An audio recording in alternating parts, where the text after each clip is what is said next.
Oh, hello. Oh, hello. And welcome to the Comic Queens podcast. I'm Alex. And I'm Annie, and we're super excited to have you here today. So, we have not really discussed the fact that though Alex and I do love and obsess over our webcomics, we actually have a habit of reading books as well. Really, reading just kind of takes up our time. We love to read. It's wonderful and great. This was never how I was in the past, so. This was how I was, always. I was the stay up all night to finish a book kind of kid back in the day as well. No, I was the kid who spark noted books because I didn't want to read them. I mean, I was specific about the books I wanted to read. If I didn't want to read a book for school, I definitely did spark note it. Yeah, I get you. I've always been a romance book girl. Don't do that, kids. Read your books.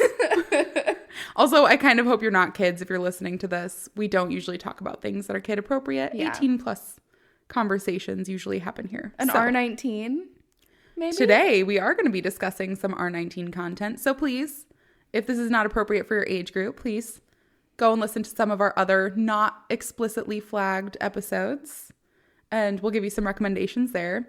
But today, we're wanting to discuss just some of the novels that we've been reading that really have gripped us and kind of give you some recommendations on webcomics that give off similar vibes so that you can either start a new novel based on some of the webcomics you like and enjoy, or start a new webcomic based on some novels you might have read. Yeah.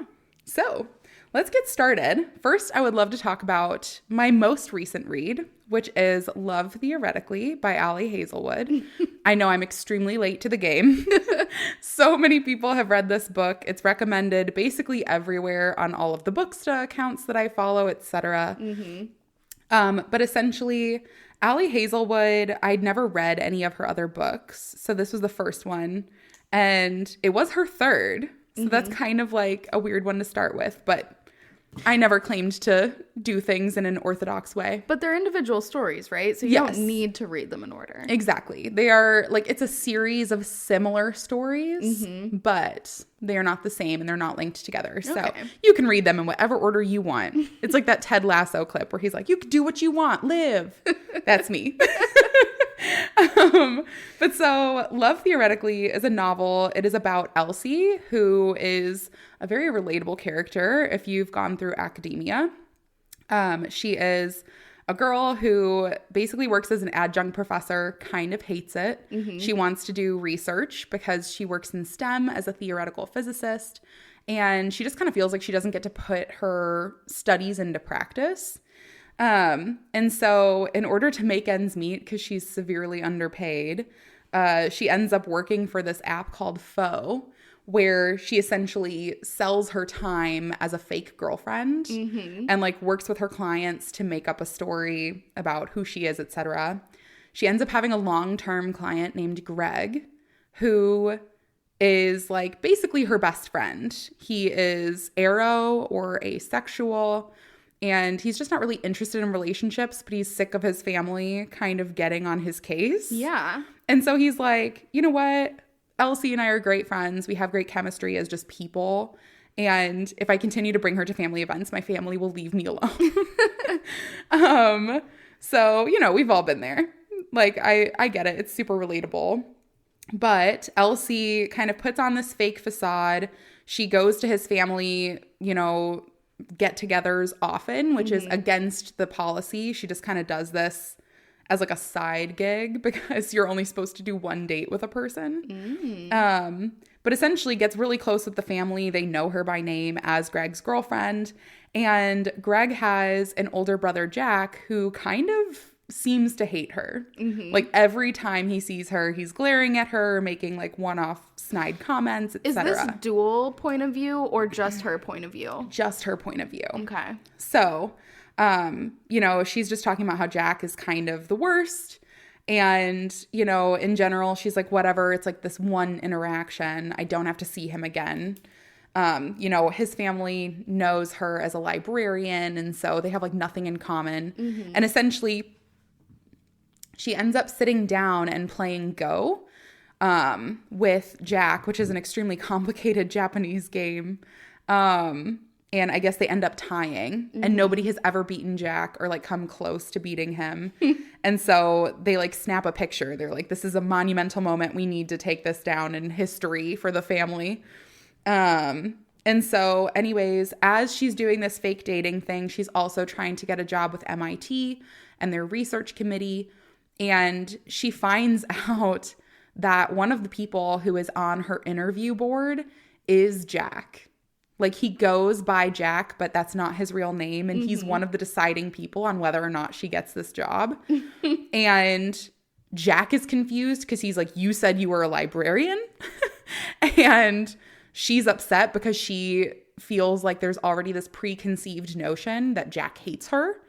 And so it just kind of trails along where it's academic rivals to lovers. And it is the best thing ever. We all love an enemies to lovers. I know. I think that's probably my favorite trope. It's a really, really good one, to be honest. I will say I had been kind of trying to think about what webcomic fits this one the best. And I think just like vibe-wise and character-wise, it really links for me to a story called Let's Get Divorced on Webtoon. I love this one. I know I've recommended it to you, Alex, several times.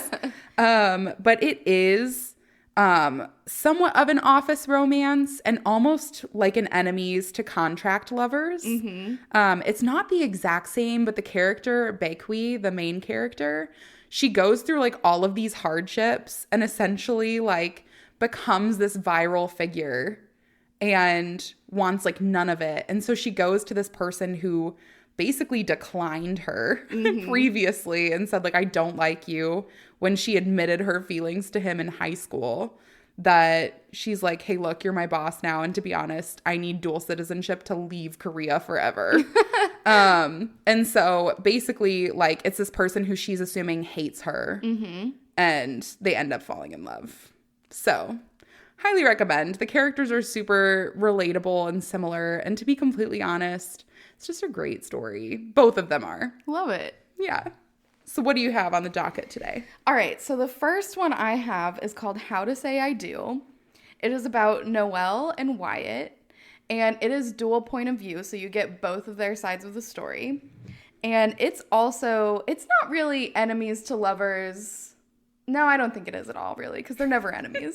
But Noelle is a kind of big shot New York guy. He works with celebrities. He's like, basically, he runs this. He doesn't run it, like he's not the owner, but he's like super high up at this PR company. And so he works with all these famous celebrities. He's kind of like living this glamorous life and like doing all of this stuff. And he is supposed to get married. But his fiance leaves him at the altar. And so he ends up, because she's a model, she is like, she leaves him basically because she doesn't think that he's going to be good for her image. And so he is super upset that he was left at the altar in front of a wedding that is full of celebrities. So basically he's like been publicly humiliated by not only having this be in front of his friends and family, but also like in front of the world. And so he does what anyone would do. He gets super, super drunk and decides he's going to go on his honeymoon alone. So he's at the airport, LaGuardia, and that's where Wyatt comes in, who's the other main character.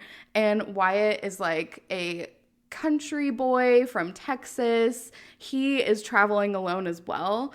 And he's going to see his brother in Cancun, basically so that his brother can get married. It's his younger brother. And his brother asks him to go ahead of time so that he can have time off, but under the guise of, can you go and like check out the place before? Yeah. And just go a couple of days early. And so Wyatt sees Noelle at the bar and is like, this man needs my help. He's very drunk. He's wearing a tuxedo. Something clearly happened to this man. And so he goes and orders him a burger. And they end up talking and realize that they're going to the same place. And so Wyatt helps him onto the plane and then helps him off the plane, gets him the limo because Noel is basically like on this, he's getting this honeymoon experience by himself. Wyatt just kind of comes along for the ride because Noel is like, oh, you can come with me in this limo. And so they get there and the people think that it is their honeymoon and like that they just accidentally put Mrs. instead of Mr. for Wyatt. And so they end up doing all of these romantic things together and just hanging out. And then Noelle ends up meeting Wyatt's family.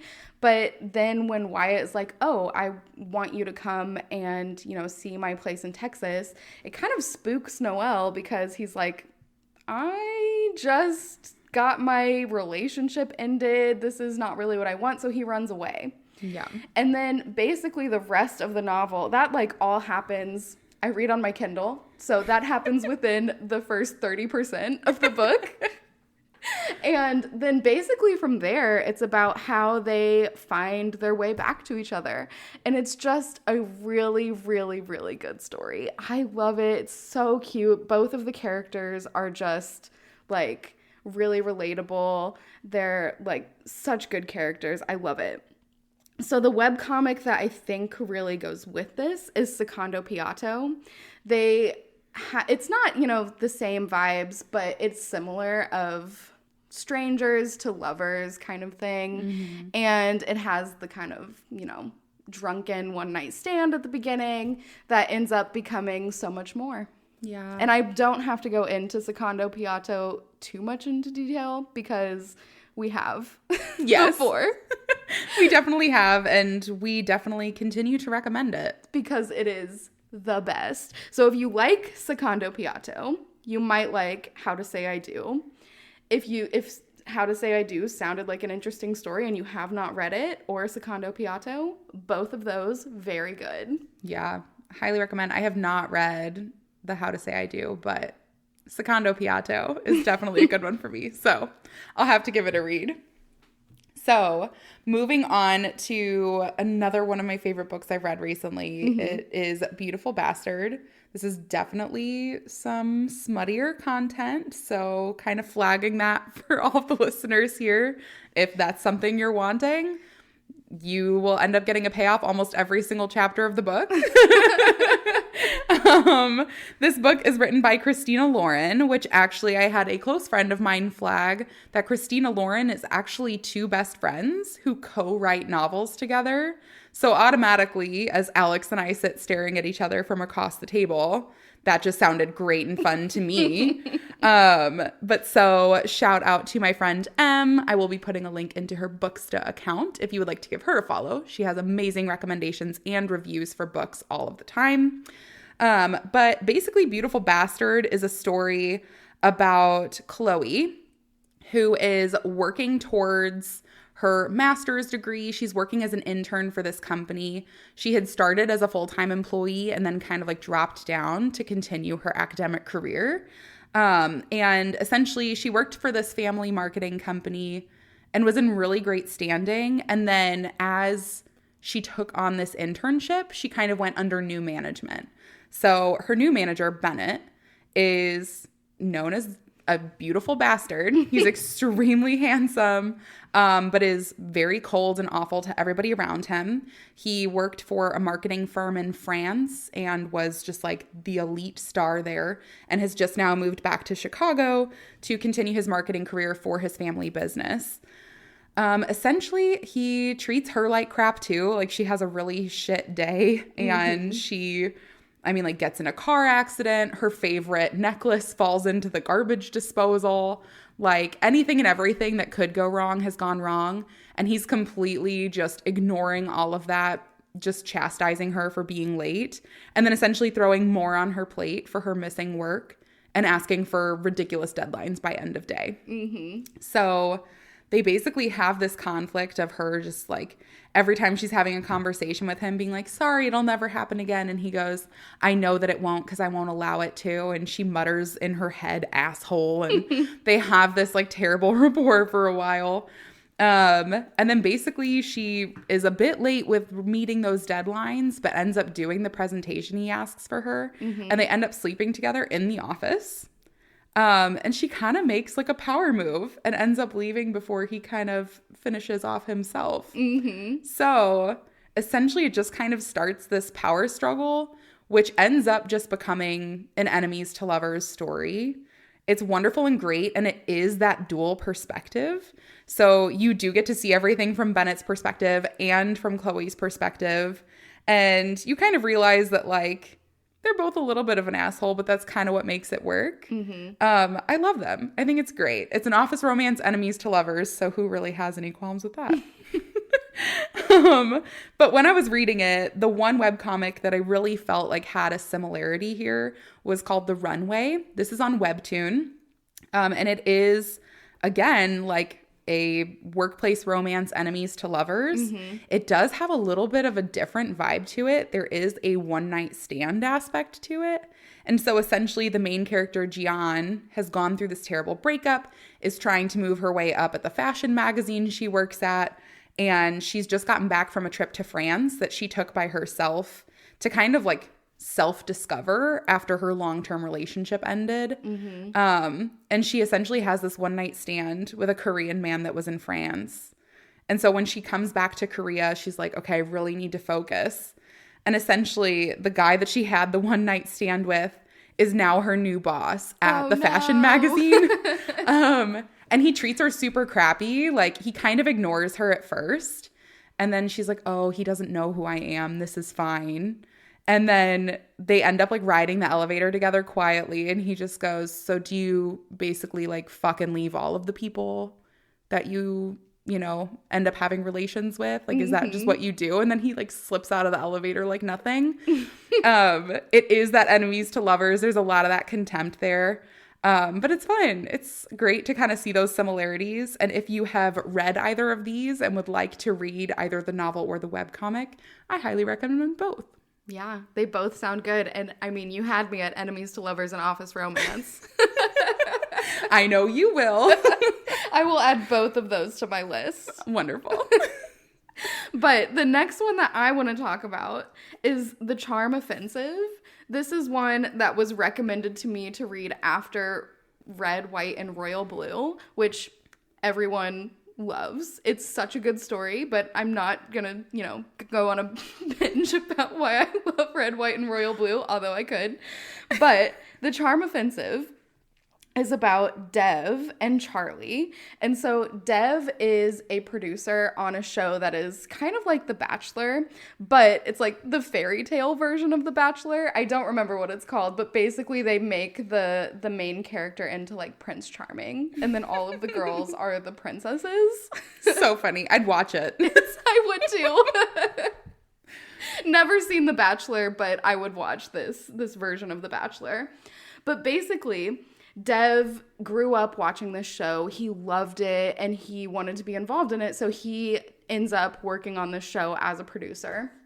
He's the handler of all the girls. And so it starts off with him being around all these women and he's like hyping them up to meet the prince. And basically you find out that he has to go and work with this guy because he's the best handler. So he ends up having to work with Charlie, who is a tech guy. He's like super involved into the tech world, really well known, but he's kind of not, he's a little awkward around people. He doesn't know how to interact, very like has that social anxiety aspect. And so he has his first like intro take with where he's supposed to ride in on this horse. It does not go well at all. And this is when his original handler is like, I cannot work with this guy. And so Dev ends up having to work with him. And basically they end up having to like share a house because Dev has to be his handler all the time. And they kind of fall in love instead of him falling in love with one of these girls who is on the show instead. And it's super, super cute. The characters are great. And I just love it. It's such a good story. And so when I think about like what kind of similar comic there is, the storyline not so much, but the characters themselves, it makes me think of Semantic Error, where we have the one character who is kind of socially awkward, doesn't really know how to interact with people, and that's Sangwoo. And then the other character who's like very personable, just like super friendly, Jae Young Jang, a little petty, but we love him. Again, we've talked about Semantic Error. I don't need to go into super detail about why we love Semantic Error. But if you also love Semantic Error, you might love The Charm Offensive as well. Yeah, honestly, too, it kind of has that close proximity thing. Like, they grow closer because, I mean, like, Jaeyoung and Sangwoo, they have to be in class together. Yeah. And then because of this show, it's kind of brought them together in unlikely circumstances. Mm-hmm. The difference is that Semantic Error definitely is enemies to lovers. Yeah. And The Charm Offensive, it's not really enemies to lovers. They're strangers at first, but they don't really have like an enemies thing going on. But it's just so cute. I love it. It's so good. Yeah. Honestly, it sounds great. I'm going to have to add it to my list. Yes. We know how I love Semantic Error, so... Sold. So continuing on to some of the novels that I'm reading. Another one that I have started is called The 22 Murders of Madison May. This story is immediately gripping. Like, literally the first chapter is the wildest ride I've ever taken. And honestly, it's kind of hard to find something that links directly to it. Like, there are definitely some similarities and even some stories that are on my TBR or webcomics on my TBR that are similar. But this one's kind of a really unique story. So it starts out, we are introduced to Madison May. She's just kind of like a regular old Jane. She's a realtor. She's just kind of trying to like make a big break and get a commission. And so she's running an open house for this house that's not great. Like, it's kind of like your granny's old house, and it's very like, you know, broken down, not updated, etc. I can picture it now. I know. Just like the old wallpaper and everything. She's like spritzing all of the Febreze or whatever to try to make it desirable. And essentially she's holding an open house and has a visitor who is this man that she's not familiar with. And he starts walking the space. And then slowly but surely, like, kind of is continuously talking about details about Madison. And he like knows uncomfortably much about her. Yeah. And so she's kind of getting weird vibes, but she's like, I really need to sell this house. What's going on? And anyways, the guy goes out to his car, comes back with like a box essentially that he sets up in one of the rooms. And he tells her that he's desperately in love with her and he knows how connected they are and that they're destined to be together in every world that he's been in. So creepy. And so she's like any person who would be in this situation, just trying to like carefully let him down and like almost give him like that little bit of hope of like, yeah, like we should maybe go on a date another day, you know, like trying to back up. And she realizes he's locked all the doors. Ooh. And so essentially, like, he kind of recognizes her trying to escape and he gets angry and says like, how come I always end up killing you? Why does this always have to happen? And he ends up killing her in this house. So anyways, you find out that really the main character is Felicity Staples, who is a New York reporter who is essentially on the case for this murder scene. And she's trying to do the investigative reporting on what happened, where it goes. And everything is a dead end. Do they know who did it? No. Ooh. So they kind of know. They have like suspicions, they have a description, etc. But that's basically what they're going off of. They do end up like slowly piecing that together. They get a name. Just based off of like the clothes he was wearing, etc. But basically she's just kind of hoping that this is her big break. She's not super jazzed about the case, but like there are some parts of it that are gripping her because everything comes to a dead end. And she's like, what the hell's going on? Just like anybody else who's started reading the book. And so essentially Felicity is in touch with her friend, and as she's on the phone with them, she sees the killer getting on the subway. And she's chasing after them and gets pushed onto the tracks. And so when she's able to climb back out, like everything's somewhat normal, like the police are checking her out, etc. But when she goes home, like one of her cats isn't there. And her boyfriend is like talking about things that have like never happened. Uh-huh. And when she's talking about things, he's like, wow, you must have hit your head. You sound insane. Oh my gosh. And you realize that essentially this serial killer who's been traveling through multiple universes and re-killing Madison May. Okay, is it a serial killer if he's just killing the same person over and over again? But it's 22 murders. But it's the same person. But it's 22 individual murders. So yes, he is a serial killer. Maybe not. I mean, challenge me in some comments for sure. But essentially, she's now having to solve this crime in like a multi-universe timeline. Mm-hmm. And so like she's slowly piecing this together and she realizes how much bigger than her this is. So she, as an investigative reporter, is trying to stop a serial killer on the loose. Wow. It is wildly gripping from literally chapter 1 on. I highly recommend the book. So good. Max Berry, amazing work, chef's kiss. But again, it's kind of hard to find a webcomic that fully fits the vibes. Yeah. So one that does really grip me in a similar way, and it definitely has that detective aspect, is Corpses Never Lie. Mm-hmm. It does, again, it has the mystery element. And there is kind of that like secret identity and like piecing some things together. Mm-hmm. Like the main character, Charisse, is actually Joan of Arc, and like nobody that she's working with right now knows. And so it's kind of like all of these different pieces of her life coming together, but no multi-universe timeline. Yeah. So highly recommend that one as well, but not exactly the same. And the other one that I feel like would be the same, and it's on my TBR, is Purple Hyacinth. This is on Webtoon. It looks incredible. Yeah. The art is gorgeous. I've had it recommended to me. It's another detective element with a little bit of that supernatural, just not on the, multi-universe kind of aspect. Mm-hmm. So highly recommend. If you have not read 22 Murders of Madison May, do so right now as you're listening to it. But also definitely recommend you start Corpses Never Lie. And then also, if you would like to do a group read, I am hoping to get started on Purple Hyacinth soon. Yeah. Oh man, I'm definitely going to have to borrow that from you because that sounds so good. So good. I love a mystery. So the last one that I have to recommend is not a mystery. It's another romance, of course. So it's called Love, Comment, Subscribe. And it is a dual point of view. It's about Lily and Tobin. It's a childhood friend, kind of enemy. They're like, they kind of get on each other's nerves, but they were a part of the same friend group growing up, two lovers.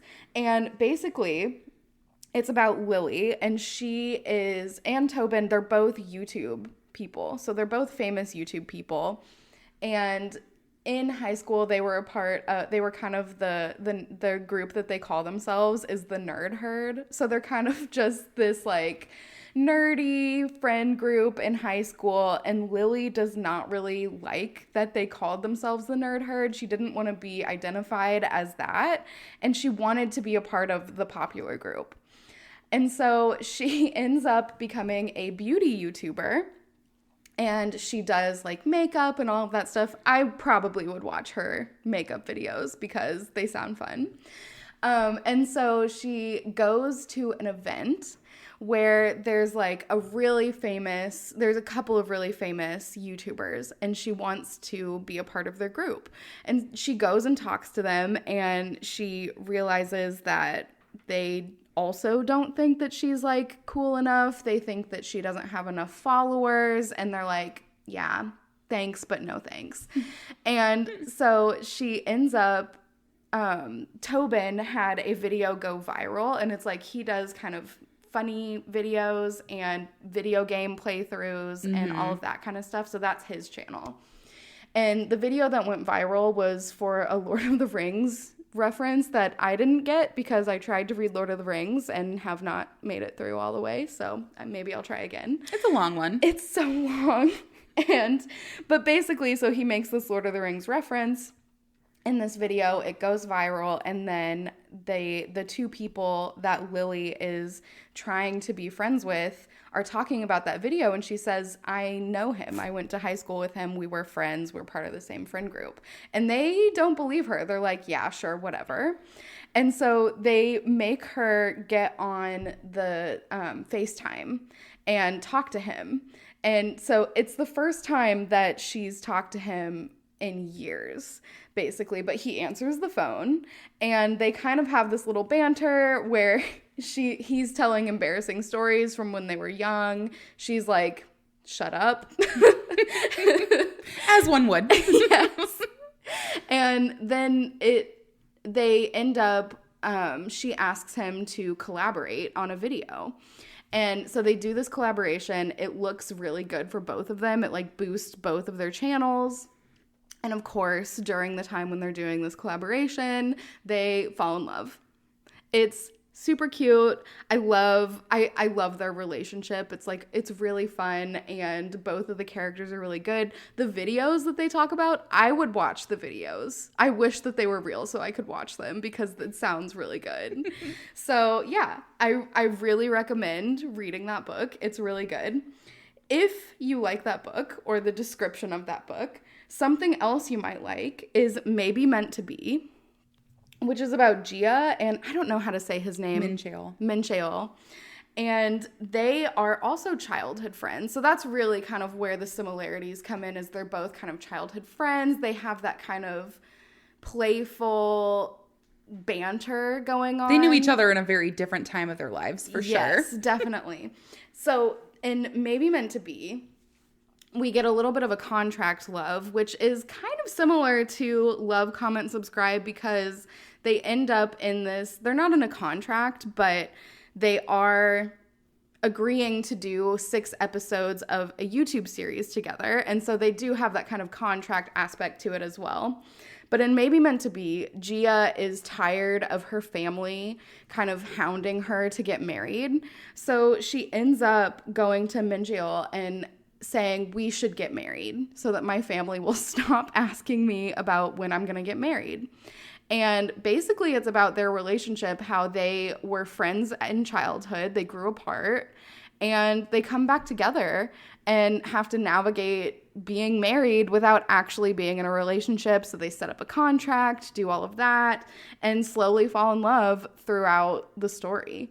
It's really good. Annie, I know that you've read Maybe Meant to Be. You were the one who recommended it to me. I know, which I love and also apologize for, because I know the miscommunication trope is not your thing.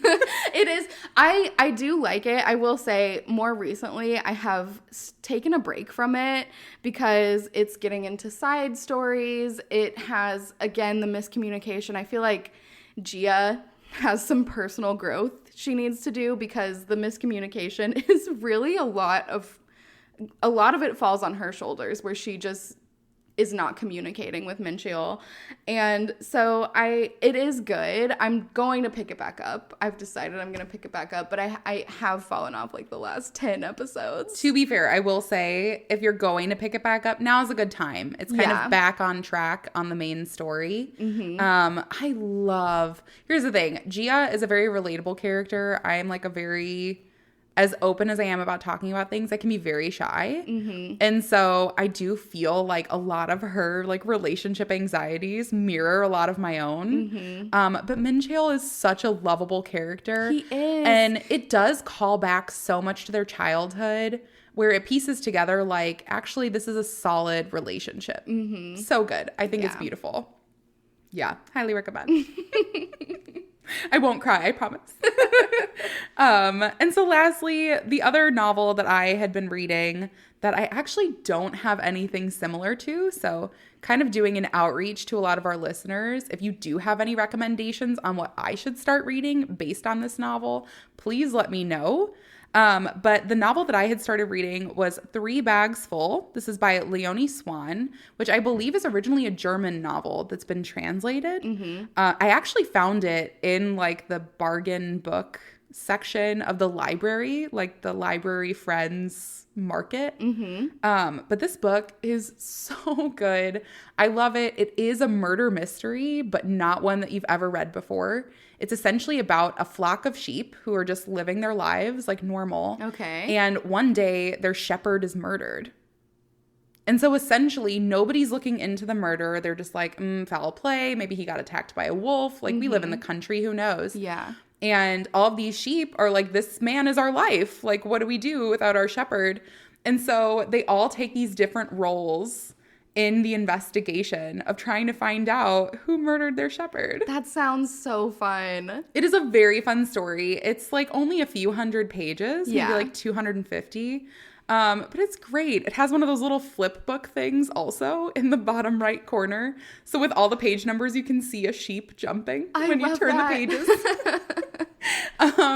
But it is such a great story. It's so interesting. Like it's a very different perspective. Yeah, it sounds very unique. Yeah. So listeners, if you have any recommendations on webcomics for what I should read that has any sort of a similar vibe to sheep detectives, please let me know because it's a genre I didn't know I needed. Sheep detectives, my new favorite genre. Same. But again, thank you all so much for joining us today. We hope that you've gotten some great novel and or webcomic recommendations, or both. If you have any other webcomic recommendations that fit the novels we described, definitely send them our way. Or any other novels that we should be reading based on the webcomics. But again, thank you so much for joining us today, and we're excited to talk to you on the next one. Goodbye. Bye.